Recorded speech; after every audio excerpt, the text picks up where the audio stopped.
Bonjour chers téléspectateurs.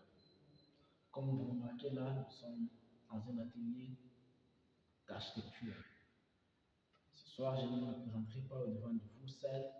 Nous allons devoir échanger avec un étudiant en architecture, un aspirant étudiant en architecture. Nous prenons un instant pour l'appeler. Au moment où il fait son entrée, nous serons très joyeux de le recevoir. Monsieur Jean Mombois, nous vous demandons de faire votre entrée dans cet atelier. Merci beaucoup, merci pour l'invitation. Bonjour monsieur, Bonjour, cher présentateur. comment vous allez? Non, ça va bien, ça va bien. La santé, c'est bien. D'accord. Comme vous voyez ce soir, nous sommes dans un atelier d'architecture où même vous travaillez ici. Nous avons eu un besoin d'échanger avec vous ou bien de vous poser des questions qui peuvent aider d'autres jeunes à mieux faire leur choix, peut-être à la faculté d'architecture, pas seulement faire leur choix, aux gens qui peut-être veulent envoyer leurs enfants loin de la ville de Canaan pour faire l'architecture. Est-ce que vous nous accordez cette chance-là? Oui, je vous le permets, je vous le permets. Alors pour le moment, que faites-vous dans ce cadre? Oui, comme vous l'avez dit au début, je suis un aspirant architecte, je suis étudiant en architecture et la construction à l'Université Notre-Dame du Kassai.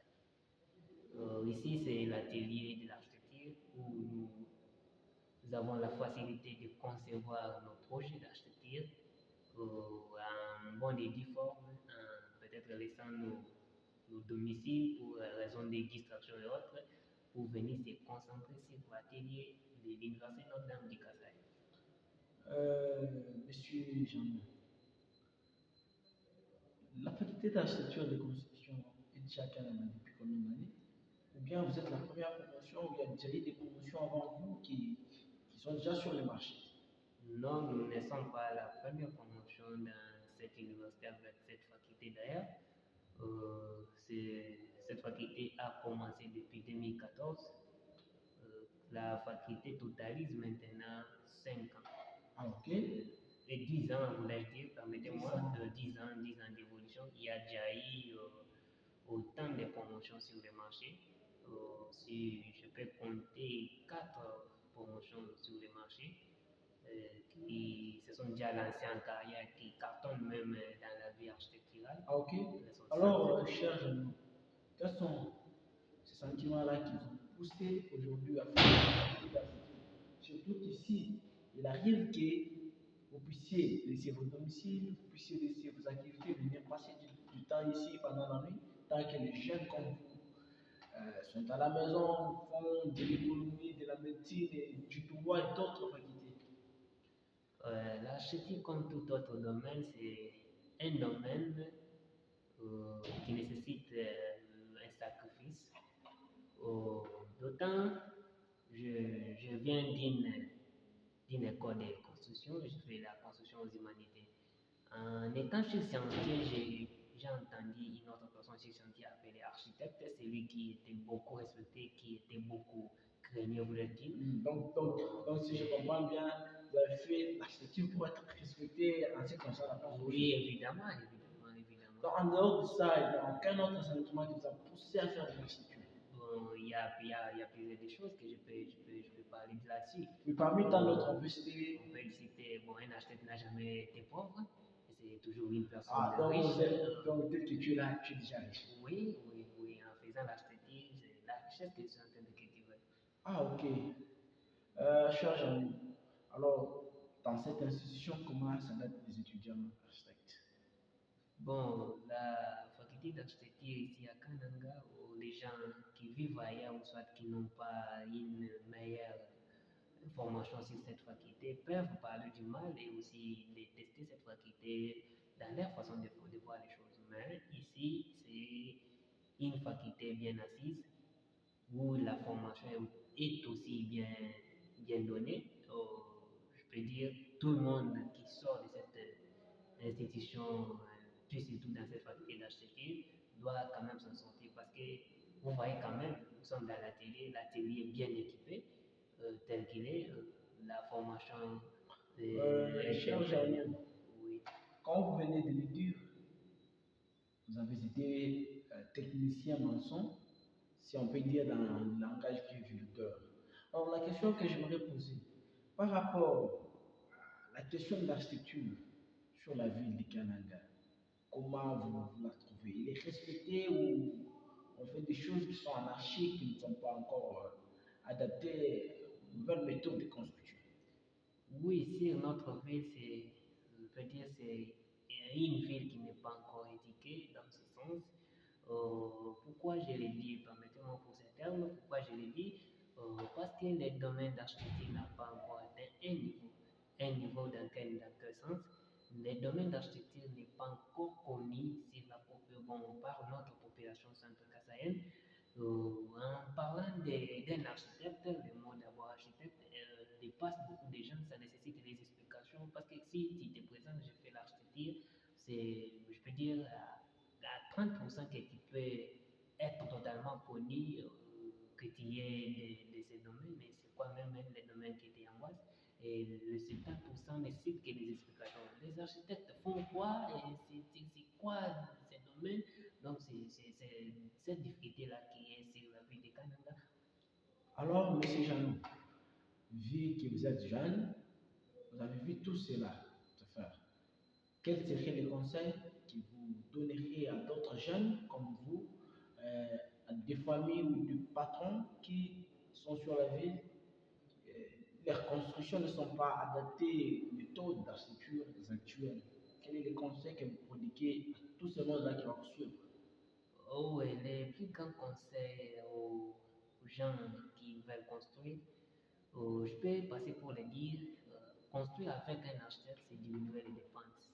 Construire avec un architecte, c'est s'assurer d'une sécurité intense. Construire avec un architecte, c'est avoir un cadre de vie stable et durable pour toute ta vie. Pourquoi je l'ai dit? La plupart des gens ne consultent pas les architectes qu'il s'agit de leurs travaux de construction. Ils partent trouver les gens partout ailleurs en disant que non, les architectes sont chers.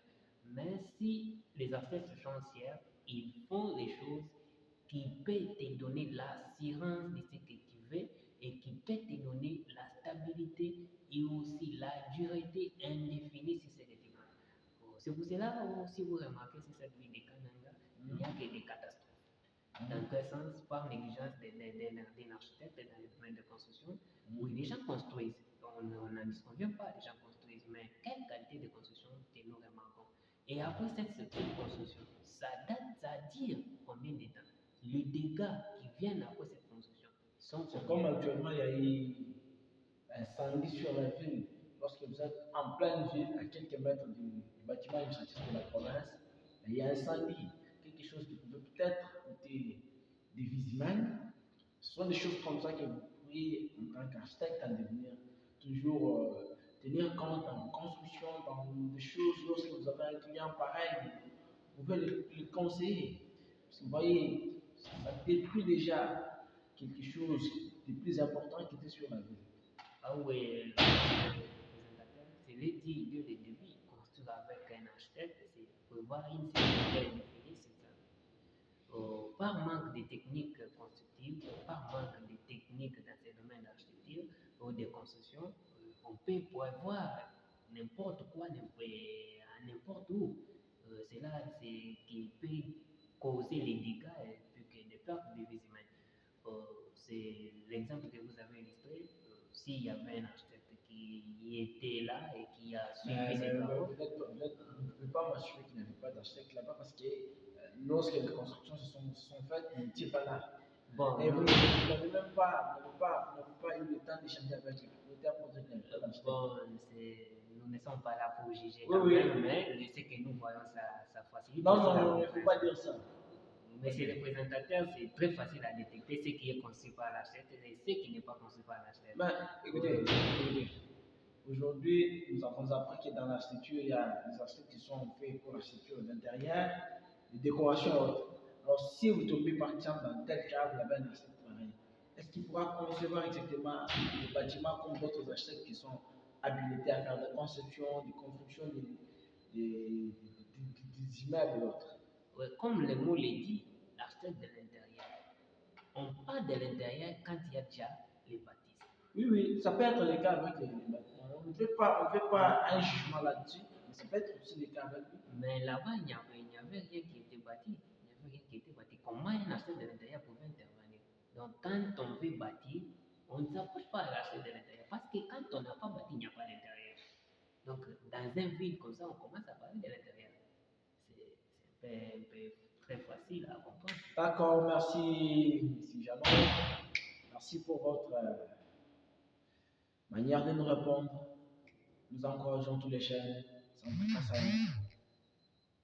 nous avons besoin de vous voir faire ce métier d'architecte. C'est un métier riche, c'est un métier qui vous permettra d'exprimer valablement vos talents, vos savoirs. Vraiment, notre ville, notre communauté, notre population a besoin de ces talents qui sont en vous. Abonnez-vous massivement à notre chaîne pour plus de vidéos. C'est à moi de vous remercier. Merci pour la chance octroyée. Et à la prochaine fois, on peut améliorer pour expliquer, pas tout à fait améliorer, progresser pour expliquer profondément c'est quoi l'architecture et combien de gens peuvent comprendre l'architecture sur la ville de Canaan. C'est par là que je lance un appel de vous abonner massivement sur cette chaîne pour plus de précision et pour plus de compréhension sur la notion de l'architecture et pour quitter cette difficulté qui est de confusionner un architecte à un ingénieur. Merci beaucoup. Merci.